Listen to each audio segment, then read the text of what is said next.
Don't die though. You're amazing. Dude. It's really cool, yeah, it's really cool to connect with someone like Tyler out here. Actually, a couple times people have told me that they like got us mixed up and I'm like, cool, love it. We do like such different kinds of poetry and I think that it's really cool hearing someone like Tyler who like I'm just like, yo, this is how I feel, check it out. And then you're over here like talking in riddles and stuff and I'm like making me feel things that I've never felt before. And it's really powerful and it's like, yeah, I'm trying to be more like you. So thank you. Cool. Cool. So this last one is called The Star.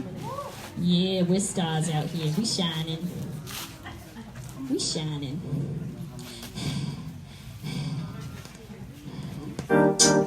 Cool. You guys know like close and far, right? Yeah. But then there's like star far. It's like really far. It's like star far.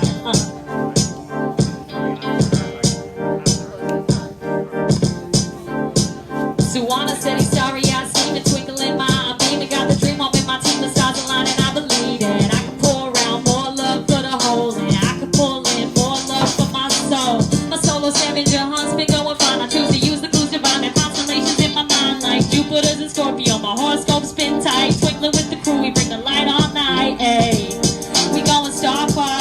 I'm cruising through the universe, compete me in my hover car. Yeah, we going star far. An alien, my aliens has got me spitting Mars bars. Ayy, we going star far this time. No more hiding now, we basking in the starlight. This star gon' shine, yeah. Music is a black hole, ain't no looking back, yo. Hit the gas, I'm astro, basking in the light like what a night. I realized if I wanna vomit to the star I'm tryna be, I gotta take the time to pour myself to what poison to me. That's just music, my muses don't use this. I know cause I choose this, that I could really do this. Damn, no excuses, I gotta let it flow. It's the age of Aquarius, we gotta let them know. Oh, let your freak flag fly, we hanging out, we got this music banging out. They feeling what we singing about. Out the world with the vibe, travel time with my tribes where I feel so alive. Hip hopping through the times, what? I'm so spastic and galactic with my heavenly body. I've been feeling fantastic. The magician's in Mercury, she's getting moonstone. I'm an extraterrestrial, go eating phone home. ETA unknown, so got some skills to hone. I hope my fam gon' understand, I gotta stay in my zone. Yeah, don't know why I need this time alone. I'm just another ugly earthling trying to feel at home. Yeah, I've been wishing on these stars sometimes. They be granting me these cosmic rhymes. Yeah, what? I've been wishing on these stars sometimes. I'm so grateful for the new age time, so tight, yeah. We going star far. I'm cruising through the universe, compete me in my hover car. Yeah, we going star far. The letters to infinity, she write me back in red bars. Hey, we going star far this time. No more hiding now, we basking in the starlight. This star gon' shine, yeah. Hey, back to the future. It's me in my suit. We drinking kombucha. Come on, Kama Sutra, trying to scooch your ego inside. Hop in my spaceship, let's ride. You like the Milky Way, right? Show you a new one tonight. Around my Venus, Sagittarius. Of course, I like to play in my Saturn's and Aquarius. I'm trying to bring the change, bring it in the new way. Alchemizing my race, to set these fires on stage, burning illusions and say, I've been wishing on these stars sometimes. They've been granting me these cosmic rhymes, yeah. What? I've been wishing on these stars sometimes, yeah. Yeah.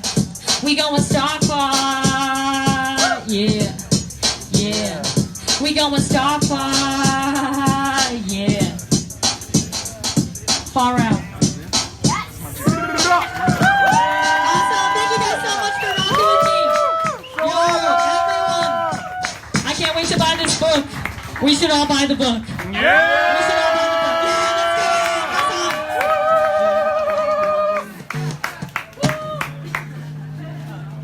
Yo, you see why I fuck with this woman though? Oh my god. Oh my god. Yo.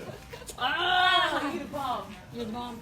Yo, so this community, Chiang Mai is dope because it's so like this is a thing everywhere, but like I have never in my life been around so many powerful, badass women in my whole fucking like concentrated in one place. Like what? Amazing. And there's so many of them here, like oh my god, there's so many powerful, badass women, like, right here in this space. Terrifying. It's amazing! Good, you should be scared. I am so glad that you said that, because we are about to move into the vengeance section of this book. And excellent. So the last section, which is really, it's the first section of this book, because it's kind of like the first thing that most people meet about me is the vengeance section, right? So yeah, I've become really fascinated with the idea of weaponizing art, right? And how I can write words and they like freak other people out, right? That's amazing. Like that women can do this, that women can create art that men say, that's terrifying. Like that shit is so dope, boy. I'm so here for it. I'm so here for it. Alright, so let me see. So the first poem I want to read from the vengeance section is called The Edge of the Knife. And this is the first poem that I read that women came up to me and they said things like, I wish I had heard that poem sooner. That's so fucking powerful. So here's this poem, because I am the edge of the knife, but so are all of y'all women out here. Shit. Y'all are all the edge of the knife. So, the edge of the knife. On the day that you swallowed me, it is true that I collaborated with your teeth, leaned against your molars, hoping you would see my meat and call it feast. I had hoped to make a soft spot of a fiend, hoped you would unwrap me and savor my nature, gnaw on my bone structure, but knew no better way to be beautiful than to tie myself to bed frames and call it ball gown. I did not want to be devoured. I did not want to smokestack for cloud cover. I did not want to have to pray for rain to satiate the blaze. You called me firewood, and I knew no better way towards warm than up in flames. You called me lover, while I chewed away my arms to flee the crushing boulder I lay under. I called my mother, but you crushed me under all your ugly weather and then locked me in your closet with all your other crumpled laundry. And now I am discovering 10 years of termites that have been eating away at all of the safe places in my body. And I used to see your face on the edge of all of my blades and knew I had to cut you out before you devoured me. Now I am so sick of keeping you with me. I am so tired of how you've been sleeping under my skin and bruising all my freckles into bullet holes. I am so sick of wishing you into something weeping and kneeling, how my knives would find the soft places behind your eyes and carve them into something sinister.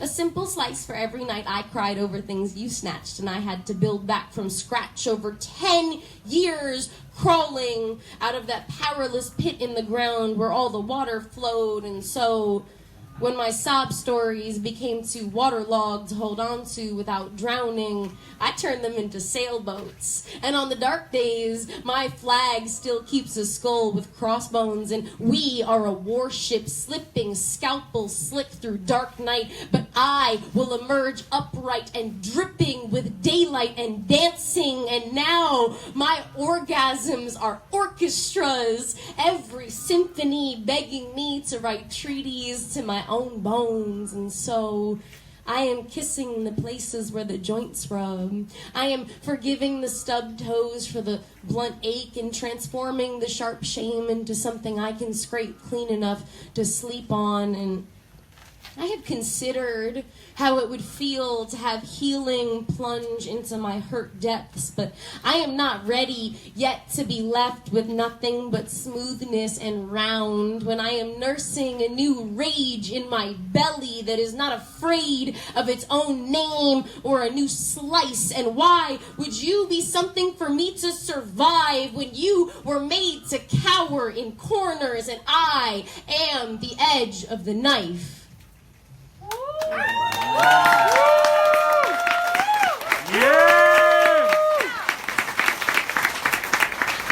that one's like empowering, but it's kind of heavy, right? Like the subject matter is kind of heavy. So I want to read another one that's like, it's a little lighter, and we've probably all been through it. So I got ghosted by somebody recently. Has anybody here ever been ghosted before? Yeah, what the fuck? Yo, so I got ghosted and it fucked up my whole ego. I was like, me? Like, what? Me? And so I wrote this really mean poem. And here it is. Y'all know what y'all know what being ghosted is?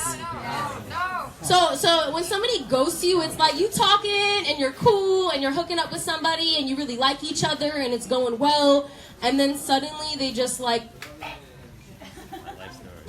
fucking gone. And you hit them up and no answer.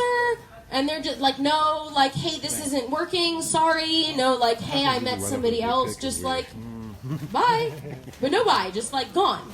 Just fucking gone. Which is like really cowardly, right? Like, what the fuck? Like, at least be like, hey, I think you suck. Like, bye. Like, shit. Yeah, so this man ghosted me and it was going really good. And I didn't get it. And I wrote this really mean poem. And it's called... This is the light one? Yeah, this is the light one. This is the terrifying section of this book. Listen, this is vengeance for days. This is the vengeance section. Listen. This poem is called Ghost.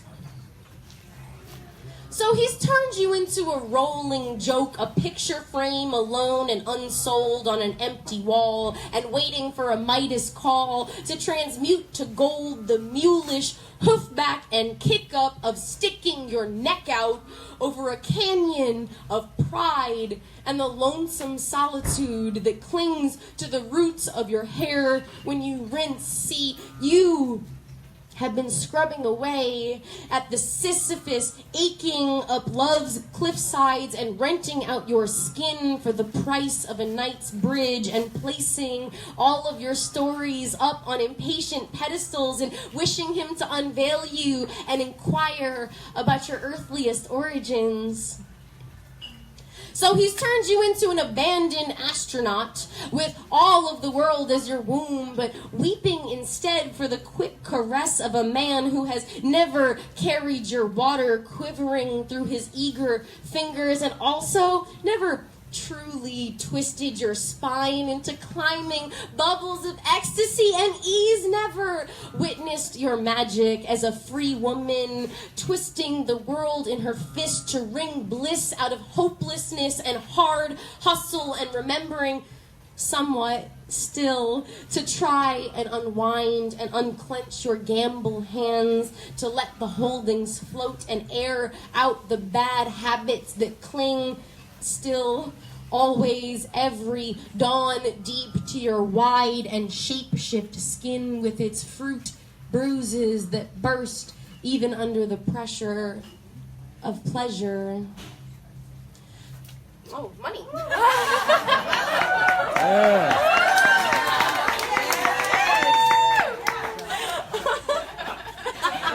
The book is paying for itself. Oh, man.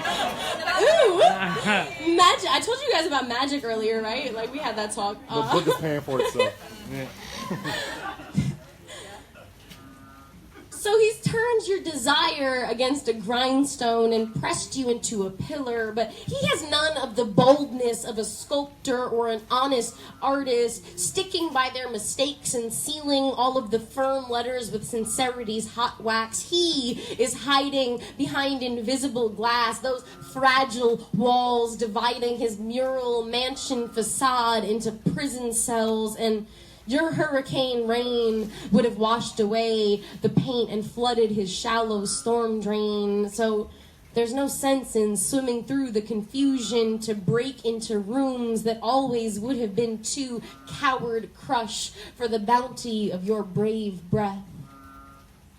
So he's turned your singing hours into a foolish a cappella, as though you were ever howling at his moon and not snapping at his temporary metronome, as though his tired pop song ever turned you into a river dancer when you were just wading through his pond water to get to the roaring ocean. So don't you be keeping your time with his timid tides, when alone your own rhythm flows so steady.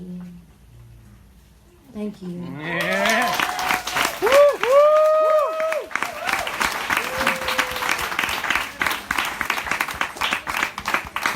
All right, the next one that I'm gonna read is one that a lot of people tell me is their favorite poem of mine, and I don't know why, because it's like it's really mean. But like I guess maybe it's because it suits me, right? Like this poem is like who I am as a person. I guess I would say. Like remember, there's tenderness in the middle, but we still in the vengeance section. So this poem is called Touch. I don't want you to touch me.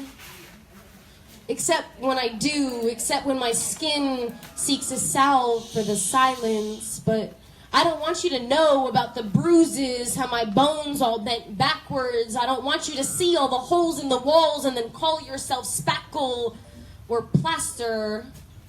Now, when I tell you that you can't hurt me, I am not bragging. I am describing the architecture, how the window panes were all broken out and all I was left with was the frames and this brick house. I am saying that the edges are all sharp now, and there are two people in this world who are able to fit their feet between the breakage and make footholds out of missing pieces, and I broke them both.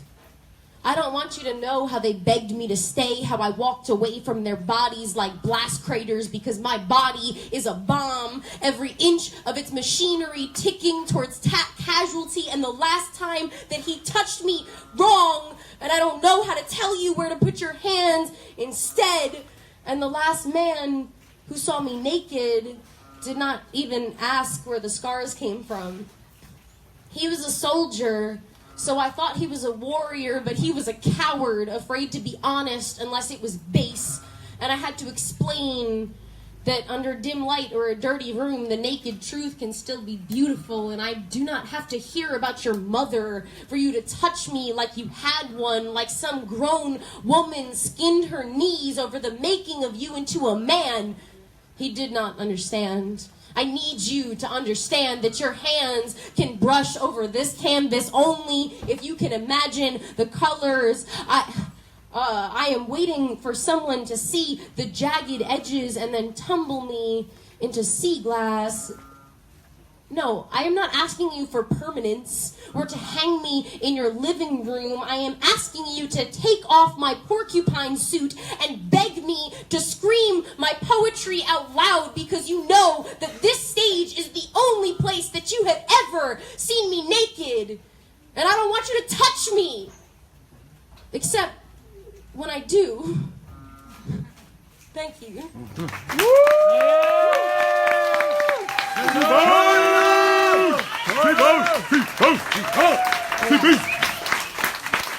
The next poet that I'm going to call up. I asked her to perform here tonight because I wanted to hear her perform again. Like, she's that fucking good. She's a powerhouse, and I've heard her perform, like, I don't know, twice. So I bet a bunch of y'all have never heard her perform before, so you guys are about to be in for a treat. Hanan, are you somewhere?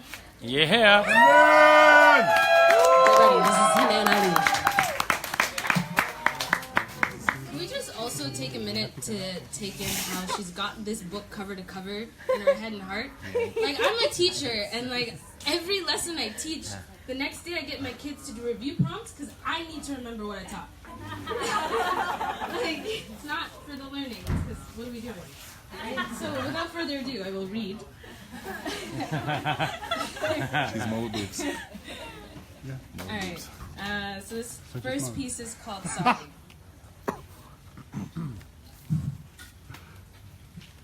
One thing I don't need is any more apologies for the bloodied soil, bloodied seedlings. I got sorry greeting me at my screen door. You can keep yours. I don't know what to do with them luxuriant flowers. I can't grow my own. You can go beneath grass, but I don't open doors or bring the sun back. You can go. Sorry, I'm gonna start again. This happens often. All right!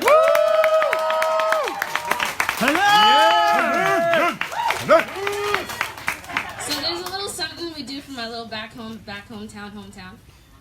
So when people read poetry, we have everyone raise their fists, and when I say 3, 2, 1, you let out breathe, and what that lets out is like basically less anxiousness into me, and I breathe out poetry to you. So fists up if you'd please. Yeah. 3, 2, 1. Breathe! One thing I don't need is any more apologies for the bloodied soil, bloodied seedlings. I got sorry, greet me at my screen door, you can keep yours. I don't know what to do with them luxuriant flowers, I can't grow my own. You can go beneath grass, but it don't open doors or bring the sun back. Them mournful regrets, they vanish in the darkness. They don't make me happy. I found God and sorry, and I shunned her fiercely. 'Cause didn't nobody use my tears to stop bullets because of sorry? Did nobody stop this heavy liquid that makes this desert bloom blood red because of sorry? We're making fruitless gardens with sorry. We're cooking buffets for the full with sorry. Building cities filled with all the factory machinery and gears spinning without a soul to collect on payday with sorry. We write sorry onto illiterate paper. We yell sorry into deaf microphones. Blood torn, child limbs, wailing mother, click, upload, post. Hashtag sorry, not sorry.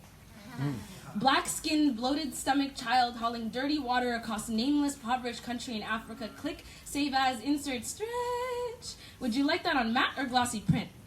Hashtag sorry, not sorry. We play snapping symphonies for sorry. The timbre in my voice alerts you that I have something important to say. That's how sorry I am. The tone of my echoes and puh at the end of my exaggerated puh enunciation has you thinking I have the world in my words and I'm sorry. I could huff and puff about the way our stubborn ignorance can murder faster than famines. Even worse, the way our stubborn indifference can blind our hearts like guiltless sins. But I'm sorry, I'm not World Vision. I can huff and puff a lot of poetically aesthetic thoughts in your direction, but there are no straw houses in this audience. The only apologies I have now is to this mic dripping in my unapologetic spit.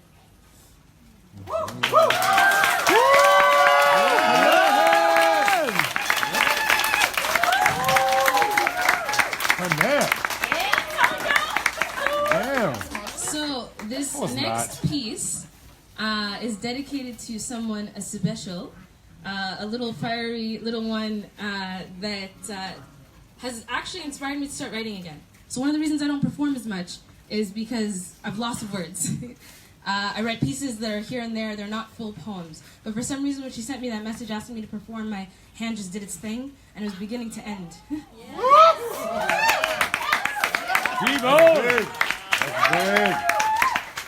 So Tyler, thank you. Thank you for bringing my words back. She is fire-breathing, whiskey-bleeding lit morning. Made from the soft swells and sharp edges of deep canyon, her breath sows words of hard loving. Hard loving the way a mother laughs when they tell her she is beautiful. She is beautiful. In the way that the sun is born each day with no apologies for your sorrows, she will not let you keep your sorrows. Her heart pressed against the front of her painted chest, she beats only to the drums of blood-pumping truth she will not hide from you.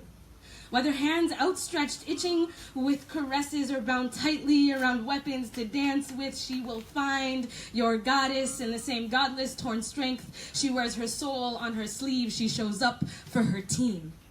Her selfless motivation takes us across the finish line every goddamn time. Wearing bright colors of victory, we salute Salome.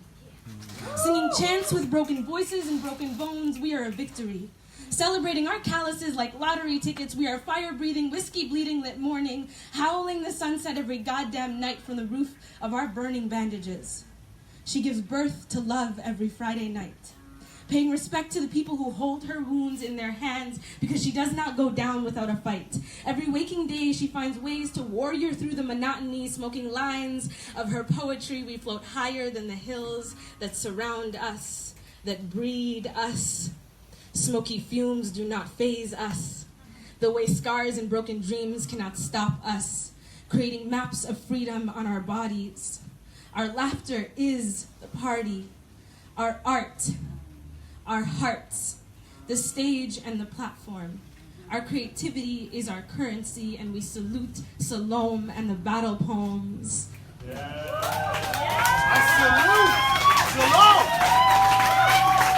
I salute Salome!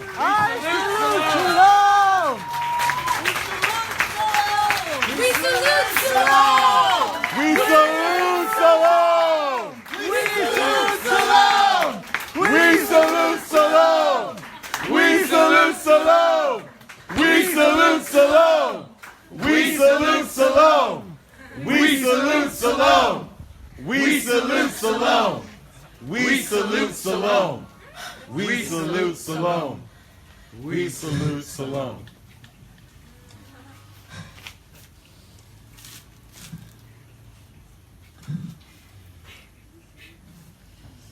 I almost got through this whole shit without crying. I'm so humbled. Oh. Thank you. Thank you all for being here and bearing witness and participating and giving me your art and your hearts and your souls.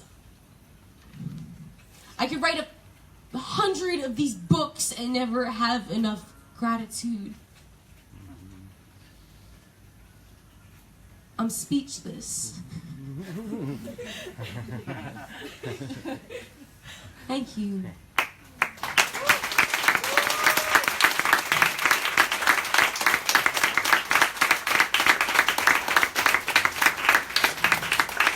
I would like to close with one more poem, and I guess it's very appropriate because it's the poem for the woman that this book is named after. It's for Salome. Salome is a character in the Bible. The woman that I have turned Salome into is probably a little bit more than who Salome ever was. But Salome in the Bible is nameless. Scholars have had to figure out who she probably was and what her name probably was. But Salome was a stripper. She was a teenager. And she is responsible for having John the Baptist beheaded. And no, that sounds like bad shit, but John the Baptist was harassing Salome's mother. And Salome's mother was married to the king, and everybody thought this was real slutty because it was her second husband. And Salome did a striptease for the king. And the king liked it so much that the king promised Salome anything she wanted up to half his kingdom. And Salome said, I would like the head of John the Baptist on a platter, please. And the king said, fuck. But, okay, I have given you my word in front of all of these people, and so you shall have it. And he sent his people out, and they came back with John the Baptist's head on a platter, and they gave it to Salome, and she presented it to her mother. Remember, she's a teenager. And we remember her as a villain, because we like John the Baptist a little bit. But this is a girl who, in a time when women were property and sexuality was a tool of her own mother's oppression, this is a girl who weaponized the same tools that were used to oppress her mother, her sexuality, her body. She turned this oppression into a weapon and killed a man. And it wasn't just that, it was art. It was art. She did a dance. She danced. She danced. And this art was so powerful that it took a life and protected her mother. And so we can remember Salome any way that we choose to. We can remember her as a villain, right? But we can also remember her as a woman, as a girl who had her back pressed up against the wall and had no other choices. And she turned that alchemy, that magic. She turned those toxins. She used that magic and turned it into the air that she could breathe, that women could breathe. And that's why I named this book after her, Salome and the Battle Poems, because to me, this book represents everything that has ever worked against me, that I turned it into a weapon. And you can too. You can too. Yeah. So this poem is called Salome.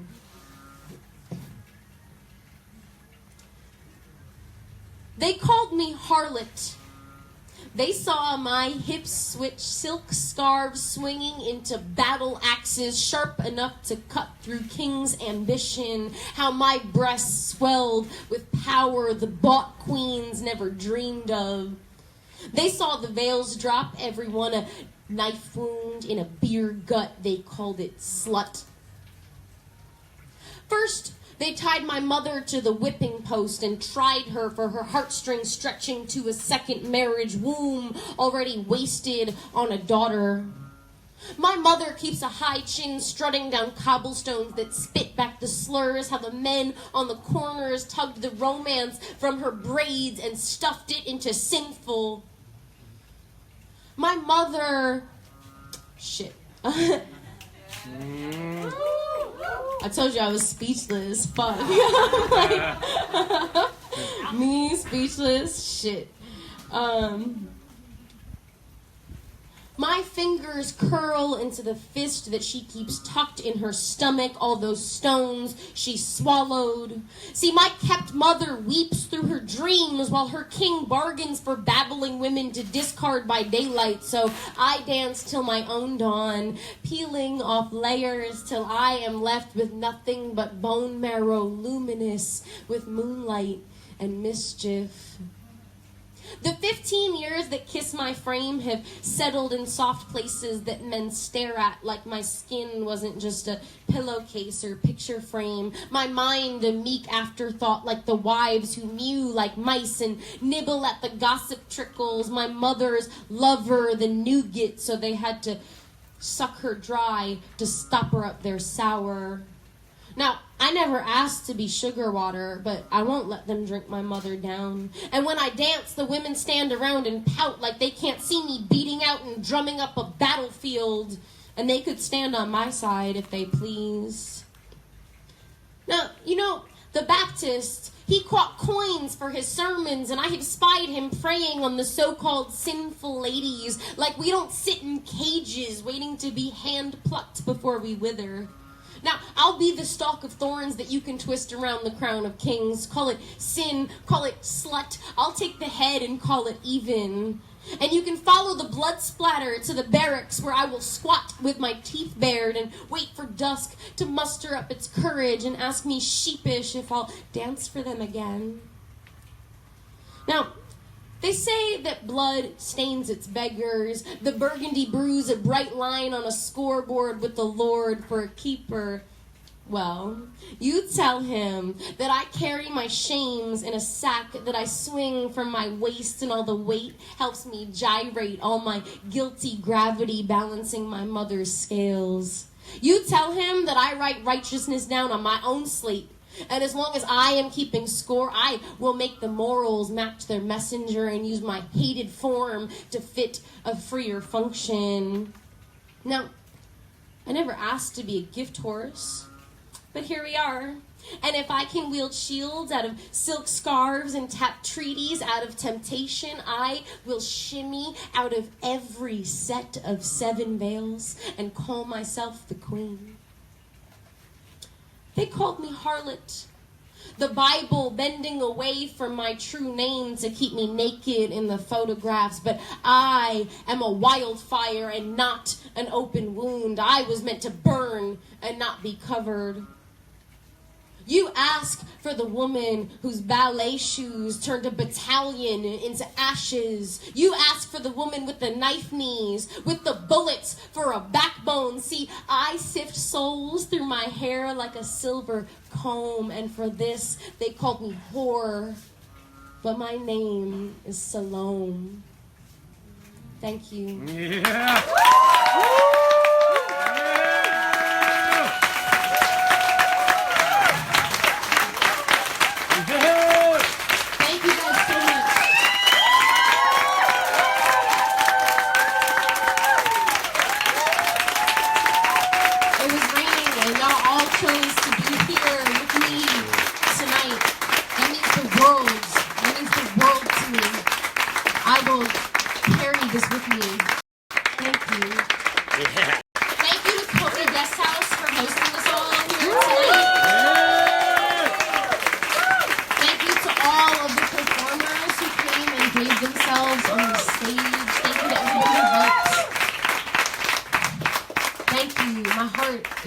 Overflowing.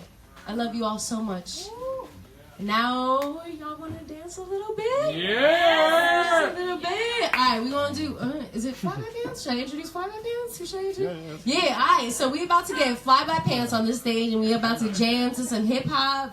Shit, I'm so happy. We going to dance. I love you guys. Thank you. Yeah!